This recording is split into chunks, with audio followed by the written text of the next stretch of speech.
முதல்ல சூரியனார் கோவில். இங்க சூரியன் தான் மெயின் சாமி. நல்ல ஆரோக்கியம் தைரியம் வேணும்னா இங்க வரலாம். அடுத்து திங்களூர்.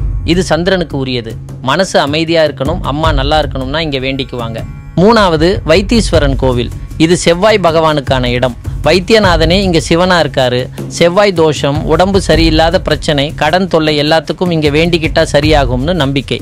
அடுத்து புதன், திருவெண்காடு. படிப்பு, புத்திசாலித்தனம், பிசினஸ் நல்லா நடக்கணும்னா இங்க போகலாம். வியாழக்கிழமைக்கு உரிய குரு பகவான், அவரோட தலம் ஆலங்குடி. கல்யாணம் தள்ளி போகுதா, ஜாதகத்துல குரு பலம் கம்மியா இருக்கா, நேரா இங்க வந்து தட்சிணாமூர்த்தியை கும்பிட்டா எல்லாம் ஓகே. சுக்கிரன், அதாவது ஆடம்பரம், காசு, பணம், சந்தோஷம், இதுக்கெல்லாம் அதிபதி. அவருக்கு உரிய கோவில் கஞ்சனூர். அடுத்து எல்லாரும் பயப்படுற சனி பகவான், அவருக்கு உரிய இடம் திருநள்ளாறு. 7.5 சனி, அஷ்டம சனி நடக்குதா, இங்க வந்து நல தீர்த்தத்தில் குளிச்சு சனீஸ்வரனை பார்த்தா கஷ்டத்தோட தாக்கம் குறையும்னு சொல்லுவாங்க. அடுத்து ராகு பகவான், கோவில் பேர் திருநாகேஸ்வரம். ராகு காலத்தில் இங்கே பால் அபிஷேகம் பண்ணுறது ரொம்ப ஸ்பெஷல். நாகதோஷம், கல்யாண தடை நீங்கும்னு சொல்கிறாங்க. கடைசியாக கேது பகவான், கீழே பெரும்பள்ளம். இது ஞானம் கொடுக்கிற தலம். கேது தோஷம் இருந்தால் இங்கே வந்து வேண்டிக்கலாம்.